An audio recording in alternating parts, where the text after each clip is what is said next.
جم کر اس کی دعوت دیا کرو. یہ کرنے والی ذات اللہ کی ہے. جتنے بھی مادی شکلیں اور ظاہری نقشے ہیں ان نقشوں کے ساتھ اللہ کا کوئی وعدہ نہیں ہے.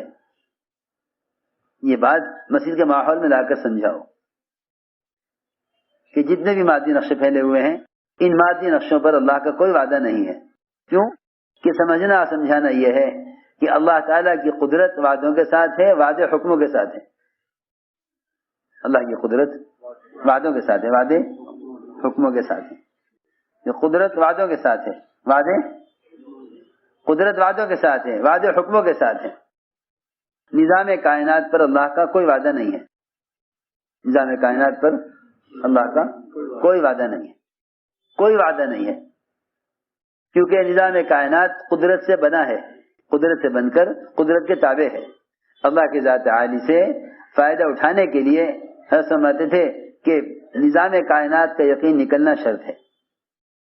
قدرت سے فائدہ اٹھانے کے لیے نظام کائنات کا یقین نکلنا شرط ہے, اور اعمال پر استقامت کے لیے بھی شکلوں کا یقین نکلنا شرط ہے. سمجھتے تھے کہ یہ ایک چھوٹی شکل کو چھوڑ کر آئے گا نماز کے لیے, تبلیغ میں لگے, نماز کی پابندی ہو گئی, ادھر اذان ہوئی مغرب کی, ادھر گاہک آ گیا دکان پر. صبح سے شام تک اللہ کی شان کوئی گاہک نہ آیا, صبح سے شام تک کوئی گاہک نہ آیا. ایسا نا امید ہو گیا. کیونکہ جب آدمی سوچ لیتا ہے نا کہ میں اپنی کوشش سے کما رہا ہوں, اپنی کوشش سے کما رہا ہوں, ایسے بھی لوگ ہیں جو سوچتے ہیں کہ اگر زیادہ وقت دیں گے دکان کو تو زیادہ آمدنی ہوگی, دکان کو زیادہ وقت دیں گے تو زیادہ آمدنی ہوگی, کم وقت دیں گے تو کم آمدنی ہوگی. یہ نہیں معلوم کہ اللہ کی ذات کے ساتھ تعلق پیدا کرو تو اللہ تعالیٰ چاہیں گے گاہک کو لائیں گے, چاہیں گے تو بغیر گاہک کے رزق دیں گے. ایک صحابی نے آ کر شکایت کی, جو ساتھی مسجد کو وقت دیتے ہیں نا, ان کے پارٹنر اور شریک ان سے ناراض ہوتے ہیں, ان سے ناراض ہوتے ہیں کہ بھئی ہماری طرح تم کیوں نہیں کماتے.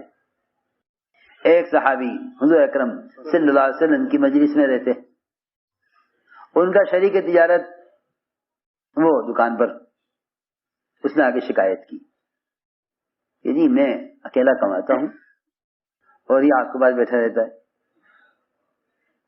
یہ آپ کے پاس بیٹھا رہتا ہے, میں اکیلا کماتا ہوں. تو آپ نے فرمایا دیکھ تجھے دکان پہ جو رزق مل رہا ہے وہ اس کی وجہ سے مل رہا ہے جو میرے پاس ہے.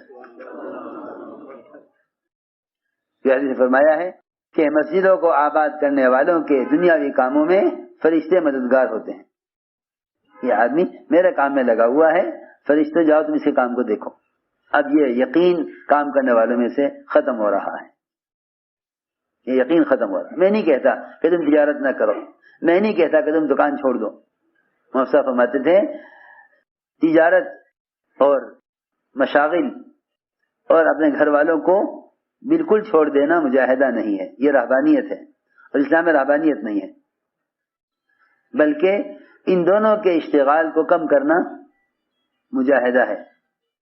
ان دونوں کی مشغولی کو کم کرنا مجاہدہ ہے, چھوڑنا مجاہدہ نہیں ہے. حکم پر چھوڑو گے, اگر حکم پر چھوڑو گے تو ہم تمہیں اس کا بدلہ دیں گے, حکم پر چھوڑو گے تو ہم تمہیں اس کا بدلہ دیں گے. اگر حکم پر چھوڑو گے تو ہم تمہیں اس کا بدلہ دیں گے. اور اگر تم نے یہ سمجھ لیا کہ ہم نے اگر حکم پر چھوڑ دیا دکان کو تو یہ گاہک آ کر واپس چلا جائے گا, پھر پلنے کا کیا ہوگا. اگر تم نے یہ سوچ کر حکم چھوڑ دیا, حضرت فرماتے تھے کہ آیا وایا گاہک سامان نکلوائے گا اور عین لینے کا وقت اللہ اس کے دل کو پلٹ دیں گے, اور کہے گا نہیں جی مجھے تو کچھ نہیں چاہیے. تیرا مال ضائع کرا دے گا لیکن لینے کو تیار نہ ہوگا. تو میں عرض کر رہا تھا, حضرت فرماتے تھے کہ ادھر اذان ہوگی مغرب کی اور ادھر گاہک آ گیا. صبح سے اب تک کچھ نہیں آیا تھا, اس وقت ایسا گاہک آیا جس نے ایسا آرڈر کیا کہ صبح سے لے کر شام تک کی ساری آمدنی ایک آدمی سے ہو گئی. اتنا بڑا آرڈر لے کر آیا ہوں. ہر سمجھتے تھے اللہ ایسا امتحان لیں گے، ایسا امتحان لیں گے کہ فجر بھی پڑھی جماعت سے، ظہر بھی پڑھی، عصر بھی پڑھی، مغرب کی نماز کا وقت آیا، صبح سے اب تک کچھ نہیں کمایا تھا. اس وقت جو گاہک آیا وہ ایسا آرڈر لے کر آیا کہ صبح سے شام تک کی کمائی جتنی ہوتی اس سے بھی زیادہ ایک آدمی مال لینے کے لیے آ گیا. اب کیا کروں؟ یہ سوچے گا یہ گاہک بھی تو اللہ ہی لائے ہیں، کہ ہاں گاہک بھی اللہ ہی لائے ہیں اور تجھے نماز کا حکم بھی اللہ ہی نے دیا ہے.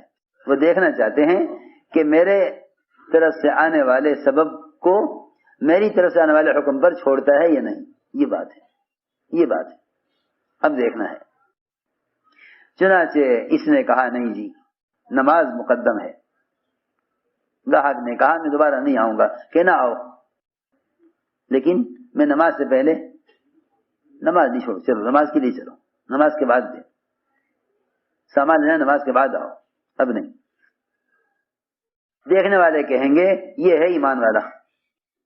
سمجھتے تھے کہ فرائض کے مقابلے میں، فریضے کے مقابلے میں اگر تم نے دکان چھوڑ دی ہے تو کون سا کمال کیا؟ کون سا کمال کیا؟ یہ سمجھے گا کہ یہ ایمان کی آخری حد کو پہنچ گیا. سنو تو صحیح حضرت کی بات.